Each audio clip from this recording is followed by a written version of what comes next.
Hello and welcome to Conversations with Bend Film and the film Warrior Women.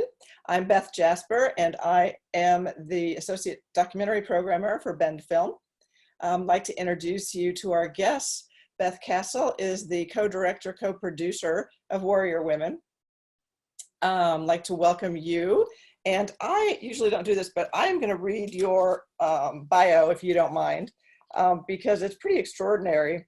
Dr. Elizabeth Beth Castle works at the intersection of media, scholarship, and activism as a Shawnee-descended, anti-racist educator committed to liberating and sharing unknown histories of resistance.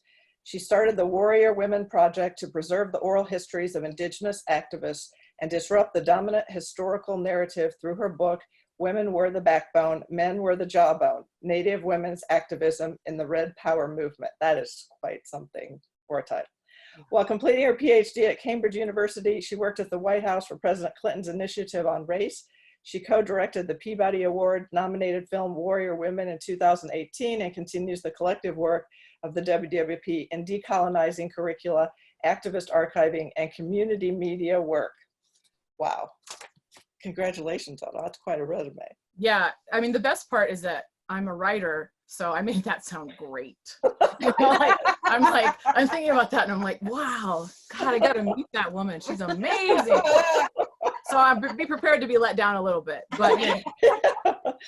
Okay. Well, I would like to welcome you, Beth, from Beth, today. And if you would like to please introduce us to the two friends you brought along. I certainly would.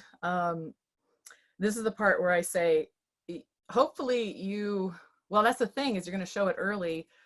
So you might not have seen the film, because normally I just say you'd see the film, these two are in it. And what more do you need to know? But Marcella Gilbert's next to me, and Madonna Thunderhawk. We have known each other for 22 years now. Wow. Marcella, you know, that's one of the things I wanted to ask, is it just right now, we do the bio thing all the time, and it's like, there's a long list of everything that they've both done that has literally changed the game to keep sovereignty, Native nations alive, just the kind of things that they do every day. What are the things that, Marcy, right now, what do you want to be recognized for doing right now, or just the thing that takes up most of your day? Okay, hello everybody. Well, right now the stuff that I'm working on the ground is we have a organization, well, you know, a collective of people. We are a whistleblower. We started a whistleblower campaign, and it's mainly to identify and bring awareness to violence in our communities, especially toward women and children. But we're also focused on the human trafficking because of the man camps that are being built very, very near our reservation borders. So that's something that I'm working with, you know, I'm working with a lot of people here on our reservation and trying to keep that momentum going and keeping the word out. And so we work with other organizations, representatives from like Indigenous Environmental Network, and there's 3 activist youth groups on our reservation. And you know, we communicate, keep in communication, so because we want to know what's going on with the man camps, which are still being built. The construction of the pipeline is still happening. And so that gives us the insight into, you know, what to expect, or, you know, how are we seeing human trafficking, blah, blah, blah. And tell us, if you would, just briefly what the man camps are. The man camps are temporary housing structures that bring in all the workers who work on the pipeline. And so they're well known for bringing in, you know, people who are transient. They, you know, go from job to job or whatever, or pipeline to pipeline. They're well known for increasing major crime in the areas that they reside in. So we can see, you know, evidence of rape and kidnap and murder and sex trafficking and, you know, that kind of stuff happening. Wherever those man camps are, that's what happens. And in South Dakota, the Native women population is the largest population that is trafficked. Wow. In South Dakota. And now we are, we've also been put on the map because of the Sturgis bike rally, and that is known for human trafficking, and it's usually Native women and children that get kidnapped and trafficked. Wow. During the whole, I had no idea. Wow. Yeah. In fact, one of my my husband's co-workers, her niece lived in Rapid City, South Dakota. Sturgis is a half an hour away. She went to the bike rally and she ended up missing.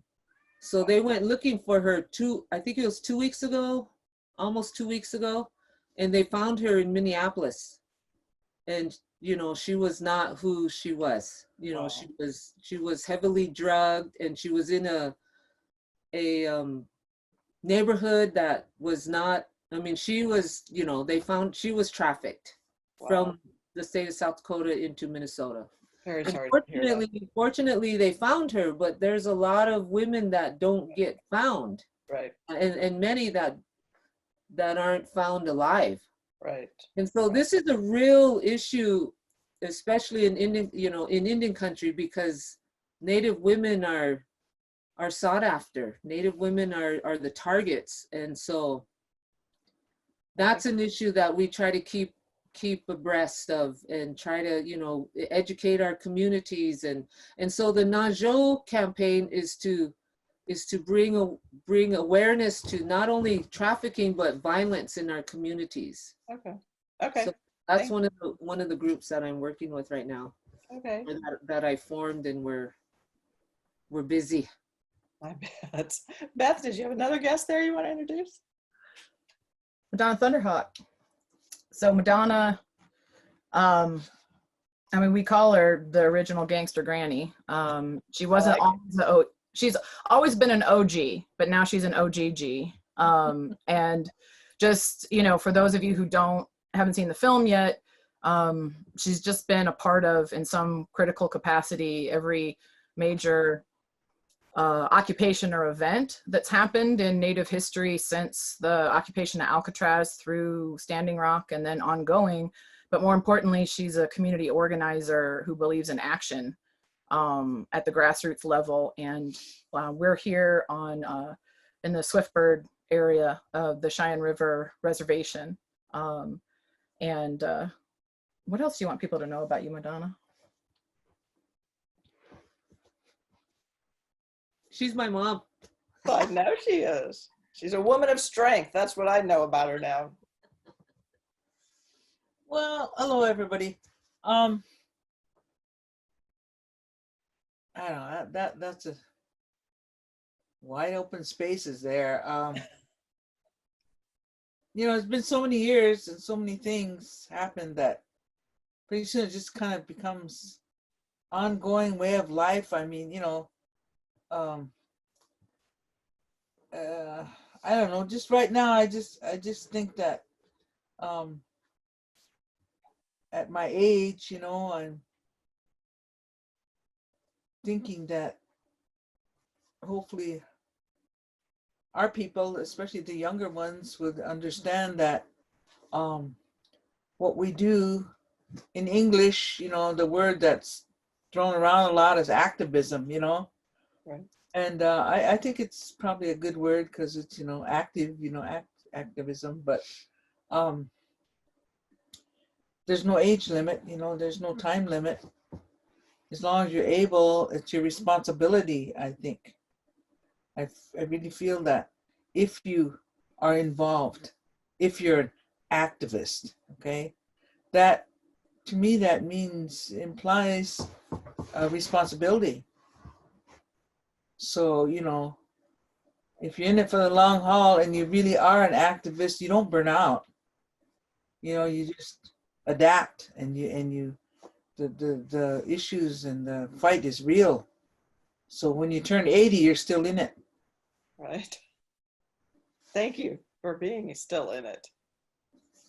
Yeah, there's no other place to go. So Beth, how did you wrote a book about this story first, correct? Yeah, I mean, the origin is one that it was 1998, around that, and I just finished working at the White House, and I was, you know, I mean, I wouldn't say I was young and dumb, but I was young and just, you know, hadn't gotten all redirected by the world, and I was still really passionate, and I wanted to make change, and, you know, discovered maybe the White House was not a bastion of social change. But I just really wanted to learn from the stories of women who changed things and never wanted to, their goal was never to be known. You know, the goal was just to survive. And anyhow, it started as a dissertation for a very stuffy, you know, traditional university.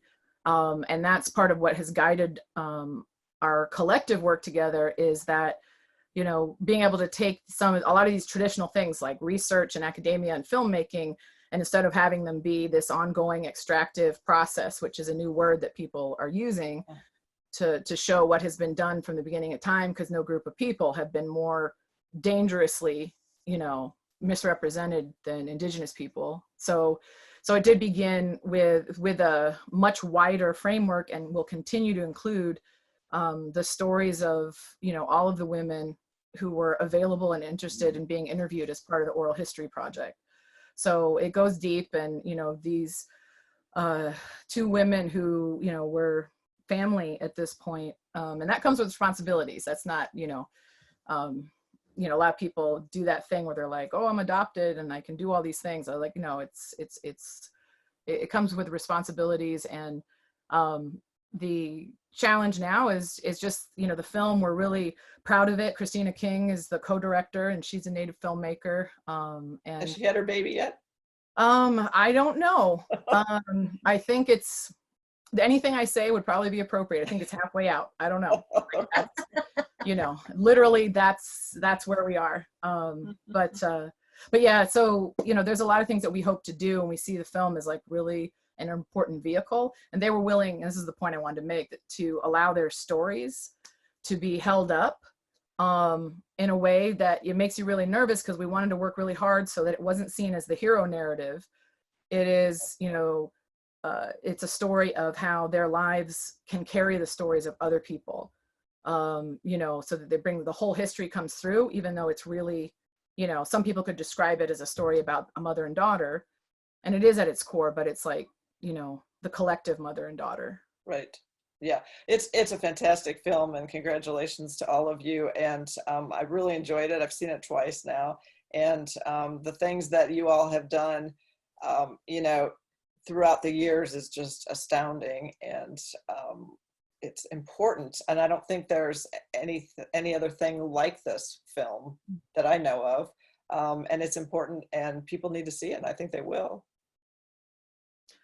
Great. Yeah, so do we. We're still working on, and we appreciate, you know, being in Bend and other places where people really care.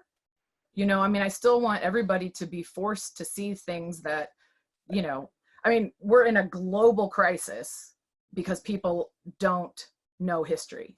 Right. Right. Like, and we always knew that's a problem, but this is where it's, you know, as a historian who's always been about, you know, you absolutely cannot move forward if you don't know the basic elements of where you've been. And, right. You know, so we're pretty fired up about that aspect of it. That's fantastic. So how did you all meet? I came in a time machine. This is Madonna's version. It's I had blonde hair, and I've never had blonde hair. Light. I just like to say that because I was like, in her version, I'm a hippie. I'm a blonde hippie. Okay. So I'm just showing you how oral history works in memory. So, but no, actually, yeah. Good, Mom, tell it. No, I got a letter. Yeah. Yeah, 22 years ago. That's how people communicated, by snail mail. Right. So I got this letter, and it was short and real nice letter from this young woman who said she's coming out to South Dakota and she wanted to document, do interviews of women of the Red Power movement, of the 60s and 70s. And so she said, you can call me at this number and you can call collect. For those that don't know what that means, you can call and someone else will pick up the charges, on the other end. So so I thought, oh, okay, well, gee, that sounds good, because over the years I was kind of concerned about that, because I thought most of the women that were my mentors, the women I looked up to that were back in those days, they were passing on, they're Right. leaving. So I thought, their story, we need to document some of this, but I just was thinking about it. I wasn't really, didn't have the resources or anything to think past that. So when I got this letter, I thought, wow, that would really be something, So I tacked it up on the wall by the phone. Okay. The landline. Okay. You were historical. I know, because a lot of these young people don't know what you're talking about, But anyway, so that's what I did. And she said she was coming that fall in October. And I had my grandkids were running around there, and we were busy, that fall. But I just happened to I was talking on the phone one day, and I just that paper was hanging there, so I was kind of messing with it, and then I looked at it and I thought, oh my God, it's October, and she's gonna be coming. So after I hung up, that call, then I called her collect, and so that, and I invited her out. I said, yeah, come on out. We need this to be a good thing. That's how it started. That's how it all started. Yeah. And I was relieved because I was at the airport just about. It was like the day before I was ready to go. And I was trying to get to the phone before my in-law at the time, because we didn't, that wasn't a good scene, so it was, but that's part of the element for filmmakers, is that, you can only plan so much. And part of the journey was simply that I saw Madonna, I saw her name in things and I couldn't find anything about her. And then I found someone who's also in the film, Lakota Harden, who is, sister and niece and daughter, Lakota way, to Madonna and Marcy, and contacted her. And, this is one of the things that's a little bit different, because she's like, well, I will talk to you, but you need to talk to, my aunt, my other mom first, because she's the matriarch, she's the original. And then you hang out for a few years, and once you're in. So Yeah, there's no, it's the going back. the Lakota Mafia is real. People. It's real. No, just kidding. Just kidding. So, There's no escape. for everybody who's like, oh, she's just out there just exploiting things, I'm like, cool, just come on out and join us. Come on out and Come do and some see work. it. Come out and do some work. So It's all work. yeah. Right.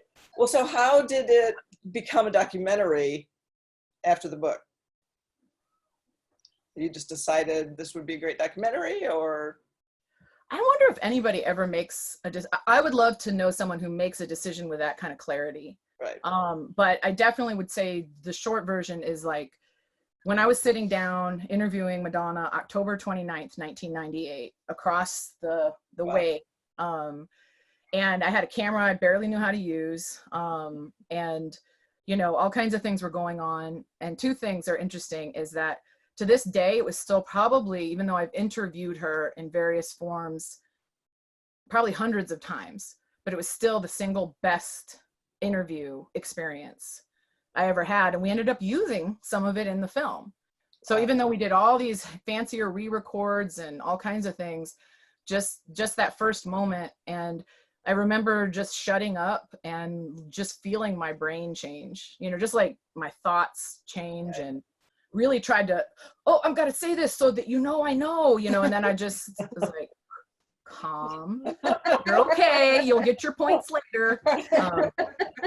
But the point is that, you know, she introduced me to other people, you know, and as I interviewed people, I was just like, this is already just, you know, it's not for me, you know, it's bigger than me.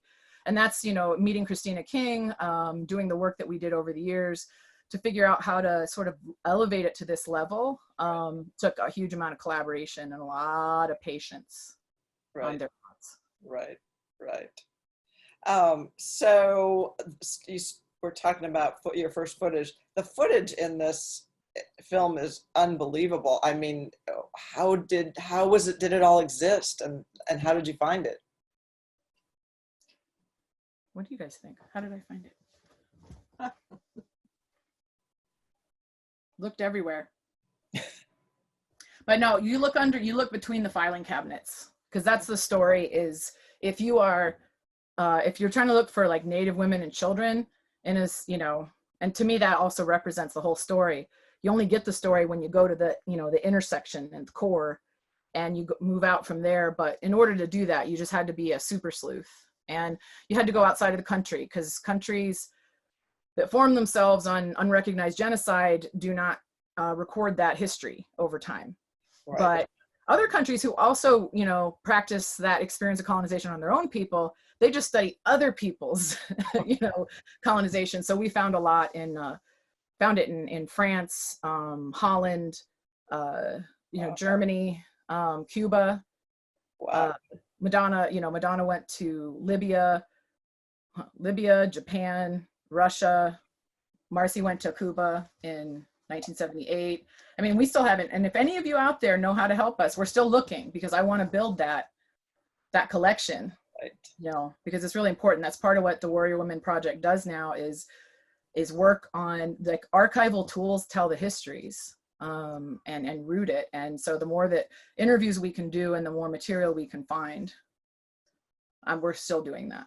That's amazing. So they can just contact you if anybody has any footage or knows of some. Yes, please. Yeah, if you have ideas, we would love to, you know, because that's also the word of mouth. Like if you look, Marcy was in, and I know this interview is where I just talk and point. This lady, you know. But yeah, she was in a lot of, you know, there's footage. So in 1977 in the film, you know, spoiler alert, stuff happened, that, you know, she's 17 in Geneva, starting the global Indigenous movement that 40 years later results in the UN Declaration of the Rights of Indigenous Peoples. And I like to say that fast and show it off. Right? That's under. But it's really important, and people fought for many years, but it was kicked off by the power of these women here. I know, I'll tell you secrets.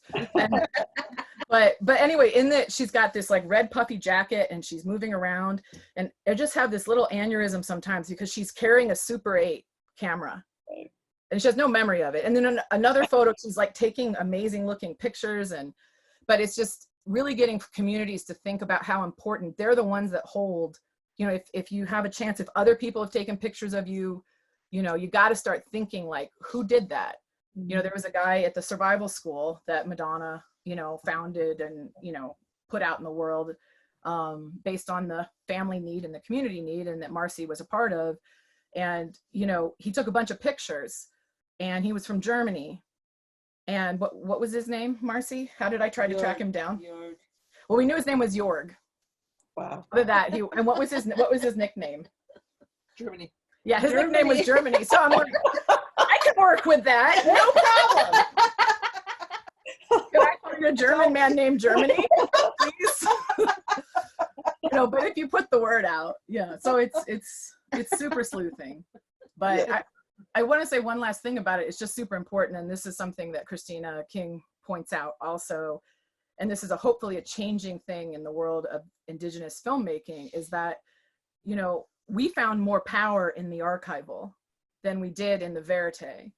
Because, you know, you follow someone around for a day, we don't do awesome things every day. Right. You know? So it's like, but also, and if you follow someone around in the context of, I'm going to show the social ills, then you get, you know, that next wave after all the crap that we had before some Native, you know, films came out made by Native folks that just shows the, you know, does the poverty porn thing. So, you know, so it takes a lot, and also being a collaborative team. Right. You guys seem to work well together. You could just tell, and the footage was extraordinary, and that really helped tell the story. I mean, I don't know what you would have done without it. It's really important, as you all have said. What about the school you were just talking about? Can you talk a little bit about that, Marcy? What was it called? The survival school. We Will Remember Survival Group. Yeah, I came in a couple years later after it started. I came in 1974, and we were in Rapid City. And when we were in Rapid, we were the Cultural Learning Center. And we ended up moving to the Pine Ridge Reservation. And once we did that, we changed our name to We Will Remember Survival Group. But it was just, you know, it was the best years of my life that I would never trade. I got to be part of a group of young people who were exposed and participated in, you know, the movement of our people. A lot of rebirth happened then. The rebirth of our spirituality. Our spirituality was, you know, our ceremonies were outlawed, and up until 1978. And so, but, you know, the American Indian movement created a safe space for our people to have our ceremonies out, you know, the way they should be. So we got to be a part of that. And so in 74, I was 13, somewhere around there. And so getting to experience all that, and then hanging out with all these other kids, and we're all, you know, learning the same things and going to the same things and you know, we had, you know, half or more of our group spoke the language. So we were learning that, just being friends, you know, and then learning how to sing, you know, using the drum, and then the rebirth of the sun dances, you know, bringing the sun dances back into the people. We got to be there at those kinds of things and learning about our ceremonies and going to our ceremonies, and then traveling. We did, my mother and the other adults that were there took us on a road trip that, geez, lasted 2 weeks or something. But we left South Dakota and went west, went down the coast of, you know, the California coast, and we ended in New Mexico. But on that trip, we got, you know, we met all these other tribal people, like the Pitt River Indians who were fighting for their fishing rights. We met the Hoopa Indians on the coast of California who were, you know, trying to get their ceremonies back, you know, it was just amazing. And as a young person, that just gives you power and strength, because it's about us, our people, Native people, Indigenous people, reclaiming and being proud of that, and learning our language and singing our songs and going to our ceremonies and things like that. It was amazing. And so that was our classroom. Wow. You know, and then, you know, 1974, that's right after Wounded Knee, 1973. And so we traveled and followed the, you know, a lot of the American Indian movement was in court. And so we learned all about you know, what a trial was and what lawyers did, and, you know, all that. We got to sit in a lot of those. And so as a result of that, we would go back to Rapid City, and we would have mock trials. We would have debates. And that's where we learned who was paying attention, but also who had good speaking abilities among us, you know, because we range from, you know, the little ones were 5 and 6 years old all the way up to 20 and 21. And so, you know, getting to do those debates and learning how to speak, you know, with intention and you know, all that. So we started finding out who among us could speak well, who among of us was paying attention and could really talk about an issue, you know, that kind of thing. Right. So it was a really organic way of learning, and it was amazing because it gave us, as young people, it gave us a lot of pride and, you know, a feeling of being empowered. Right. That is cool. Yeah. Donna, I want to ask you, you've been an activist for a very long time, and you consider yourself an activist, and why do you never give up the fight? Well, you know, by the time you get around to my age again, it's a way. It's just like a way of life. You know, there's no ever thinking about giving up or anything. There's no retirement.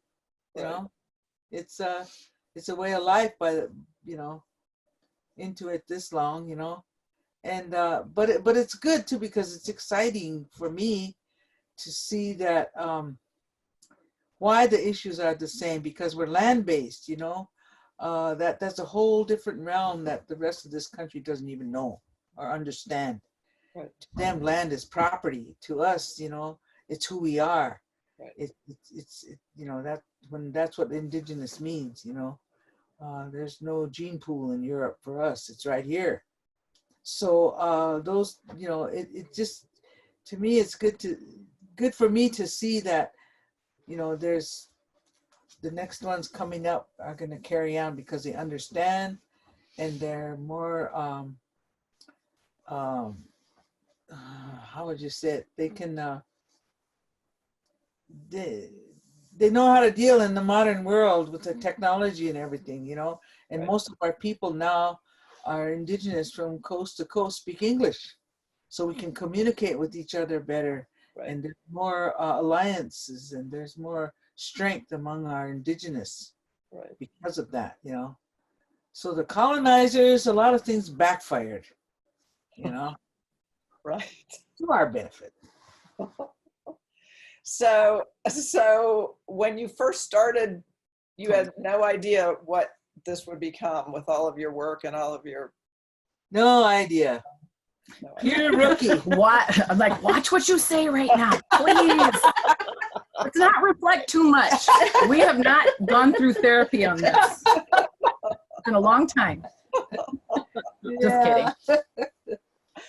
Well, it's a tremendous movie, and I'm so glad, Beth, that you made it. And the two of you. We all made it, for sure. Yes, okay, I'll be made. You know, it was a big team. And, you know, it's just, but the work is, no, the work's ongoing. Like we say, we're working on more media. I mean, I would say a film, but I don't want to be sort of premature with that. And, you know, just trying to change the game so that there is more collaboration and that we can get back and do more impact work in Indian country, but also educate a whole lot of folks who, if you've anyway gone through the normal education system here, you have so much to unlearn. You know, so that's part of what we're hoping with it. You can see our T-shirt, which you'll recognize from the film. Very nice. This is so we have T-shirt. You know, we have our T-shirts. We have some really cool swag. It's all, you know, soap my mom makes. She knits some things, but you can find all that on our website, and all of that goes to support, you know, the grandmothers group, the work that we're doing. Naja, like there's a lot of things that are, you know, Madonna's got like 6, you know, associations right now. You know, she just is always doing stuff. So, you know, we all are, and it's ongoing, and people can support us, and we really appreciate that. You know, it makes a difference. And tell us what your website is. So we've got it's warriorwomen.org. Okay. Warriorwomen.org. Yeah, and there's 2 of them, and they're going to be merging soon, but warriorwomenfilm.com and warriorwomen.org. Either one will get you to the swag. It will also get you to very soon a whole lot more involving the oral histories, the archives, ongoing activism, following us on social media. We're always telling you what's happening on the ground here. Okay.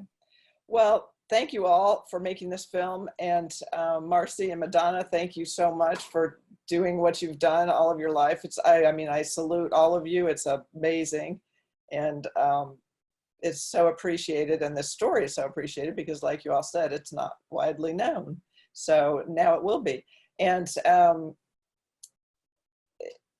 we want you to come back. If you do make another film, we'd love for you to come back. And otherwise, we want you to keep doing what you're doing and sharing with other people. And I really appreciate y'all being here today. And Warrior Women is the film, folks. So go see it if you haven't, and tell your friends. It's playing at Bend Film Festival starting next week. So thank you guys so much. Appreciate it. Thank Keep up you. the good work. Thank you for You're welcome. You're welcome. Thank you. Thanks. Goodbye.